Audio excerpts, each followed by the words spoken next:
Hello, learners. Welcome back to English Hub, your destination for learning English literature made easy and interesting. Today, we will explore the deeply meaningful and visually rich poem A Tiger in the Zoo by Leslie Norris.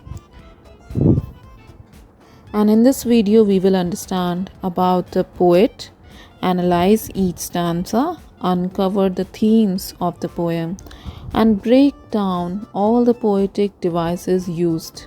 So let's dive in. So here is Leslie Norris. Let us see about him. The Leslie Norris is known as George Leslie Norris.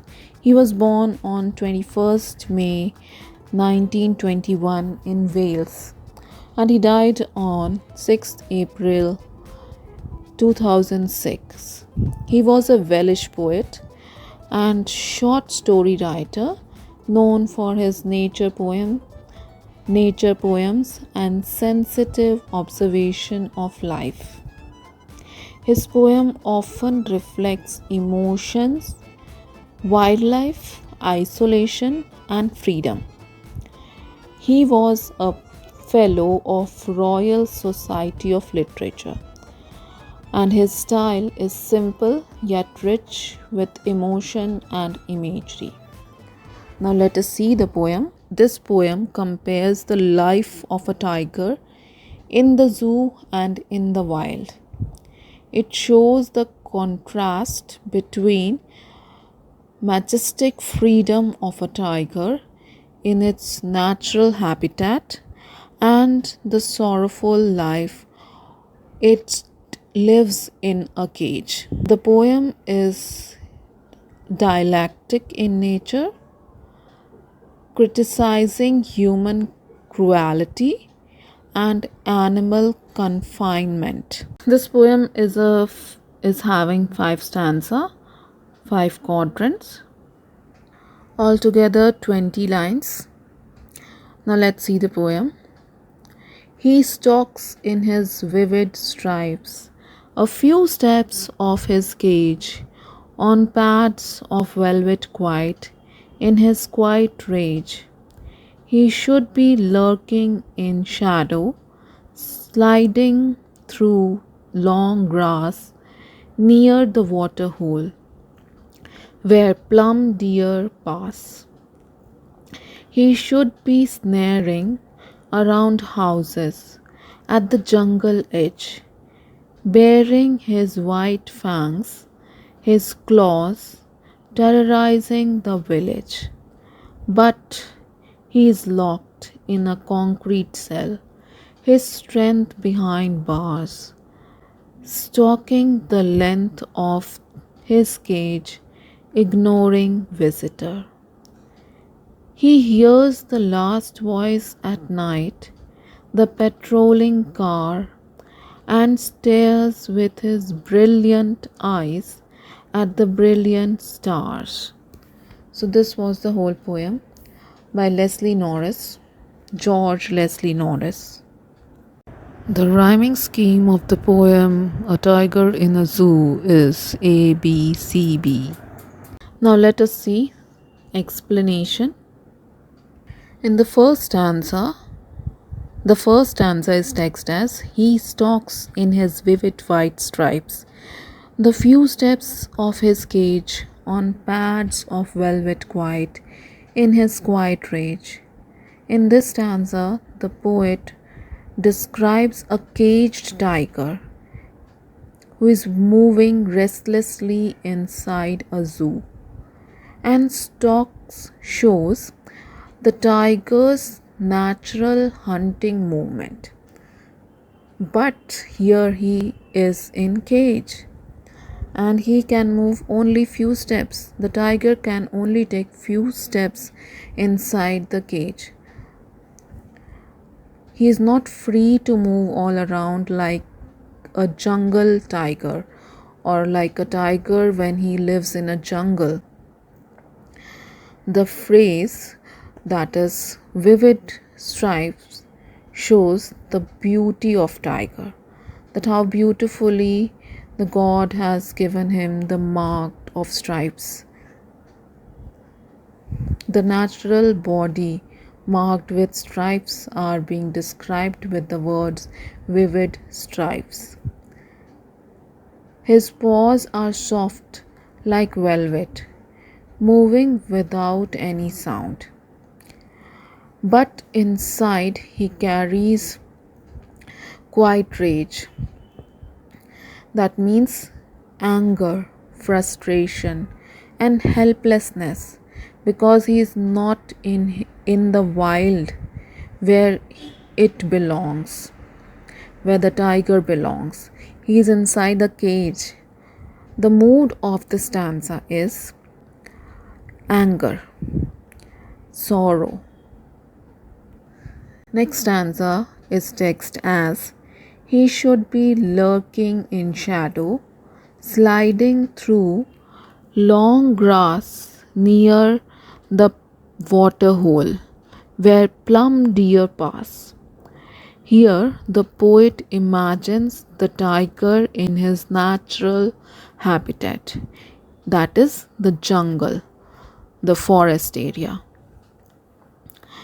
And he is telling that he would be lurking in shadow, means he would be hiding silently without making any sound, waiting to pounce, waiting to hunt the prey, waiting to hunt the other animal. He should be hunting a deer who is healthy, a plum, a fat deer, showing who would be coming to a near, who would be coming near the water hole, showing his power, and tiger will be showing his power and survival instincts. Just to survive, he requires some food, and he can only get the food by hunting. So he will hunt that deer which will come near the water hole to drink the water.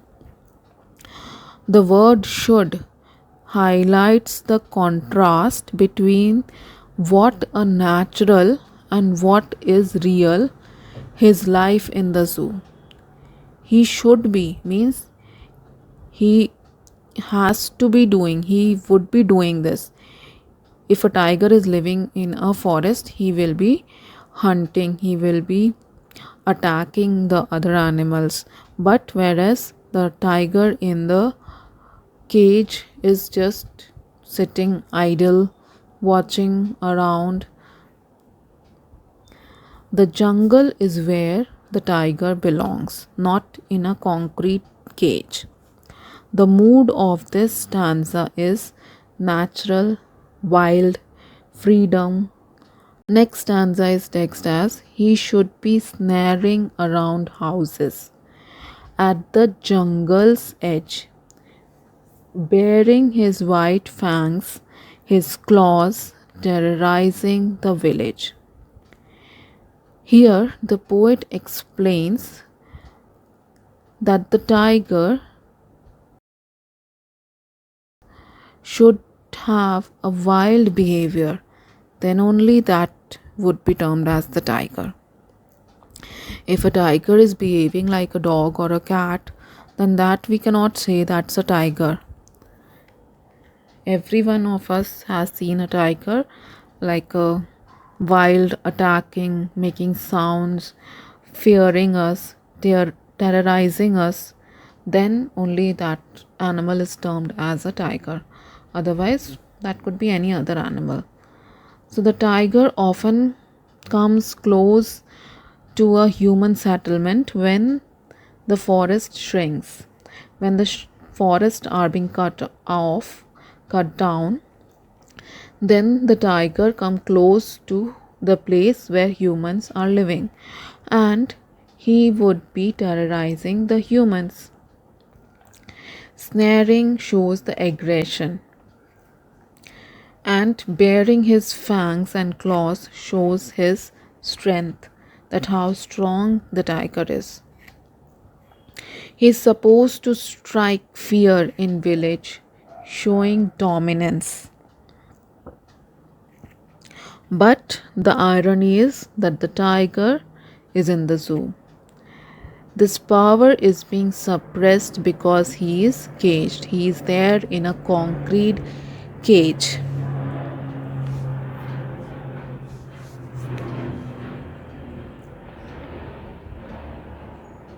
The mood of this stanza is wild, aggressive, authoritative. The next stanza is text as, but he is locked in a concrete cell. His strength behind bars, stalking the length of his cage, ignoring visitors. This stanza brings us back to the harsh reality. The tiger is trapped in a zoo cell made of concrete and iron bars. His strength is behind the bars, shows that the creature is very strong, very powerful, but at the present behind the bars he is helpless. He moves in a small space, shows boredom, he is bored there, and shows anger.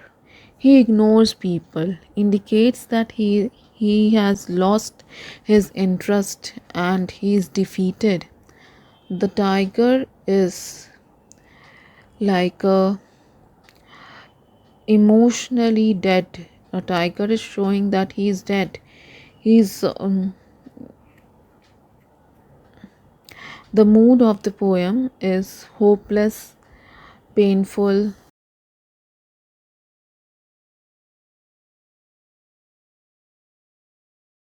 The last stanza is text as, he hears the last voice at night, the patrolling cars, and stares with his brilliant eyes at the brilliant stars.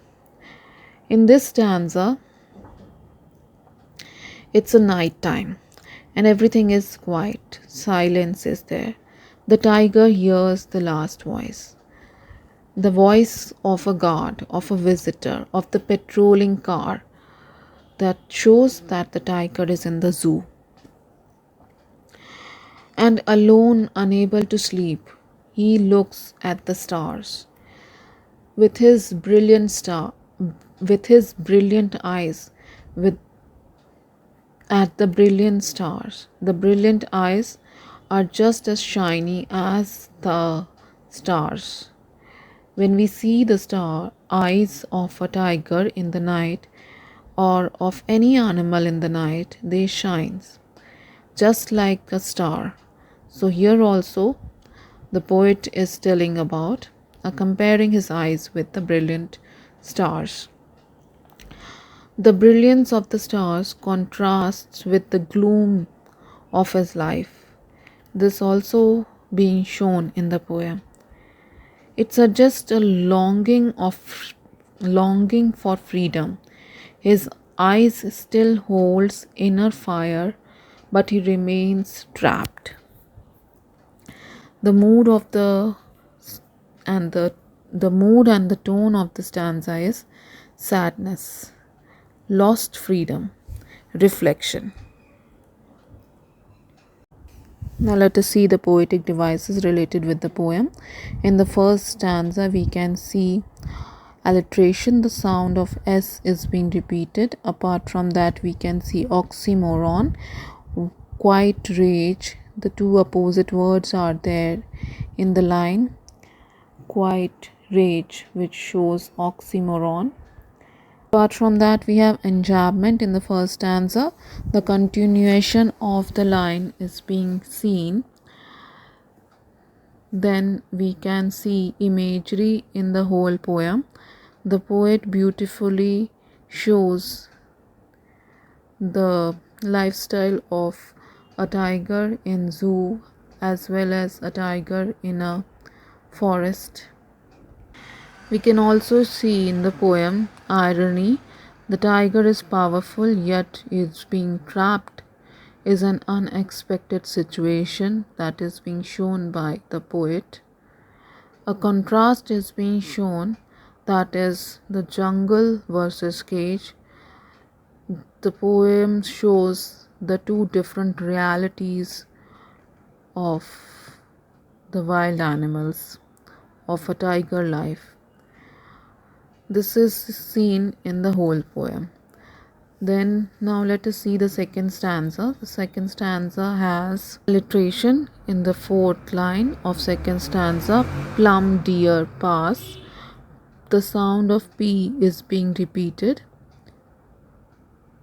Then again enjambment can be seen in the second stanza, and the whole poem also shows the personification as tiger is being compared with as the tiger has been given the human qualities. In the whole poem we can see he is being used for humans, and this term is here in the poem is being used to indicate tiger. Then in the third stanza we can see enjambment, the continuation of a line. Apart from that we have imagery also. Then in the next stanzas again we can see imagery as well as enjambment. Enjambment is being seen in the whole poem. Continuation of the line is being done by the poet, and imagery is again seen. In the last stanza we can also see alliteration. He hears. Sound of her is being repeated. In the last stanza we can also see brilliant eyes, brilliant star, that signifies repetition. Imagery can be seen in the imagery is conveyed through different words like vivid stripes, lurking in the shadow, sliding through long grass, narrowing around houses, then terrorizing village, stalking in the length of his cage, ignoring visitors, stars with his brilliant eyes at the brilliant stars. Then there is the symbolism that Leslie Norris is being showing here. That's the cage and the sky. The cage symbolizes the captivity of the tiger by human, and the sky on the other hand symbolizes the freedom that the caged tiger longs for. The tiger is being personified as human by giving the word he. The tiger is referred to with the use of pronoun he, implying that he can feel like human do, and that is feeling the helpless at the beginning, at being imprisoned, wanting to be free. Apart from that, in the first stanza we can also see metaphor. Pads of velvet, quiet. This phrase compares the paws of the tiger to velvet, where the quality of softness of velvet is being shown. Repetition can also be seen with the brilliant. The word is being repeated with the eyes of the brilliant eyes of tiger and the brilliant sky, brilliant stars. Apart from this, we can also see assonance in the first stanza with vivid. In his vivid stripes, the use of the vowel I is being there, and similarly we can also see consonance in the line. Stalks his stripes, the sound of S is being repeated. Now let us see the themes related with this poem. In this poem, the poet is basically comparing the life of a tiger living in a zoo with the life of a tiger who is living in a forest. The poem also shows the freedom, powerlessness. Even the powerful creature suffers when caged. Nature and artificiality is also being shown in the poem. Nature is where the where the tiger belongs, not in a concrete cell. Animal rights shown in the poem, the cruelty that the human does towards the animal is being shown in the poem. The central theme is basically the comparison of a tiger life living in a concrete cell and in forest, in jungle. This was the whole poem. If you have any queries, you can write it into the comment box. Do like, share and subscribe the channel. Thank you. That's all for today's lesson, A Tiger in a Zoo by Leslie Norris. Hoping that the detailed explanation helped you understand the poem better. Don't forget to like, share and subscribe to English Hub for more such poetic journey. Comment below if you want us to cover another poem. Until next time, stay curious and keep learning.